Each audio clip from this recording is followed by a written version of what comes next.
भगवान शिव को हमारी सनातन संस्कृति में देवों के देव महादेव कहा जाता है।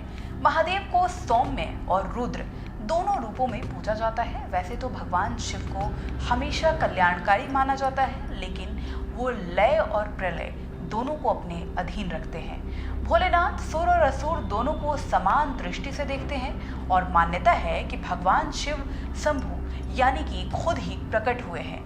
भगवान भोलेनाथ के मंदिरों की महिमा अपार है। भारत के सभी पवित्र स्थलों में 12 ज्योतिर्लिंग का महत्वपूर्ण स्थान है। यहाँ हर ज्योतिर्लिंग की एक पौराणिक कथा है जो भगवान शिव से किसी न किसी रूप में जुड़ी हुई है, और इस वीडियो में हम उसी ज्योतिर्लिंग के बारे में चर्चा करेंगे। नमस्कार, मेरा नाम अनुभा है और आप देख रहे हैं newsviews.in।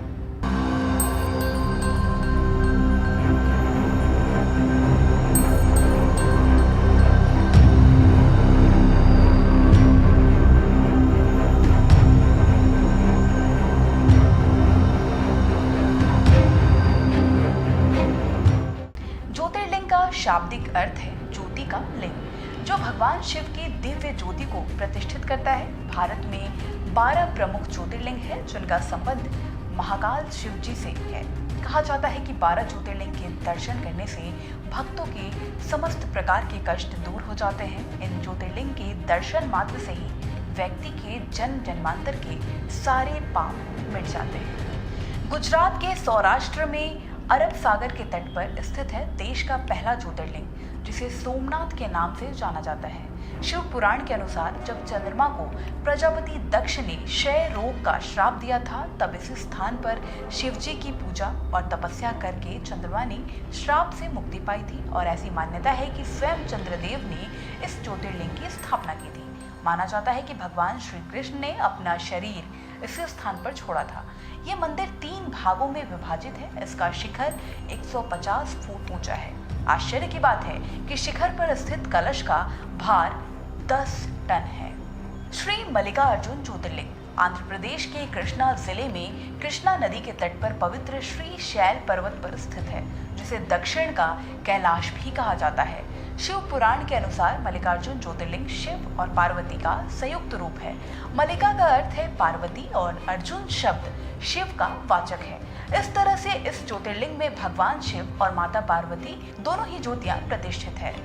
मध्य प्रदेश के उज्जैन शहर में स्थित है श्री महाकालेश्वर ज्योतिर्लिंग। देश का एकमात्र दक्षिण मुखी ज्योतिर्लिंग है। यहाँ भगवान शिव भक्तों को कालों के काल महाकाल के रूप में दर्शन देते हैं। महाकाल मंदिर से जुड़ी कई प्राचीन परंपराएं और रहस्य हैं। कहा जाता है कि अवंतिकापुरी के राजा विक्रमादित्य भगवान महाकाल के भक्त थे और भगवान शिव के ही आशीष से उन्हें यहाँ करीब 132 सालों तक शासन किया। ओमकारेश्वर ज्योतिर्लिंग मध्य प्रदेश के मालवा क्षेत्र के नर्मदा नदी के किनारे पर्वत पर स्थित है। माना जाता है कि इसी मंदिर में शिव के परम भक्त कुबेर ने तपस्या की थी और शिवलिंग की स्थापना की थी। सभी 12 ज्योतिर्लिंग में से ये एकमात्र ज्योतिर्लिंग है जहां शिव भगवान शयन करने आते हैं। केदारनाथ ज्योतिर्लिंग उत्तराखंड में अलकनंदा और मंदाकिनी नदियों के तट पर केदार नाम की चोटी पर स्थित है। यहाँ से पूर्वी दिशा में श्री बद्री विशाल का बद्रीनाथ धाम मंदिर है। मान्यता है कि भगवान केदारनाथ के दर्शन किए बिना बद्रीनाथ की यात्रा अधूरी और निष्फल है। भगवान शंकर के 12 ज्योतिर्लिंग में से एक भीमा शंकर का छठा स्थान है। ये ज्योतिर्लिंग महाराष्ट्र के पुणे से लगभग 110 किलोमीटर दूर सह्याद्री पर्वत पर स्थित है। इस मंदिर में स्थापित शिवलिंग को भगवान के रूप में पूजा जाता है। इस मंदिर में स्थापित शिवलिंग काफी बड़ा और आकार में मोटा है, जिसके कारण इस मंदिर को मोटेश्वर महादेव के नाम से भी जाना जाता है। उत्तर प्रदेश के वाराणसी शहर, जिसे धर्म की नगरी काशी के नाम से जाना जाता है, यहाँ गंगा नदी के तट पर स्थित है बाबा विश्वनाथ का मंदिर, जिसे विश्वनाथ ज्योतिर्लिंग के नाम से जाना जाता है। ऐसी मान्यता है कि कैलाश छोड़कर भगवान शिव ने यहीं अपना स्थायी निवास बनाया था।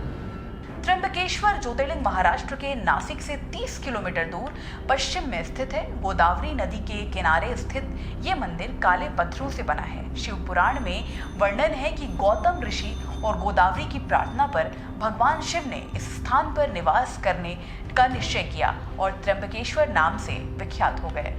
वैद्यनाथ ज्योतिर्लिंग झारखंड के देवघर में स्थित है। यहाँ के मंदिर को वैद्यनाथ धाम के नाम से जाना जाता है। कहा जाता है कि एक बार रावण ने तप के बल से शिव को लंका ले जाने की कोशिश की, लेकिन रास्ते में व्यवधान आ जाने के कारण उस शर्त के अनुसार शिव जी को यहीं स्थापित कर गए।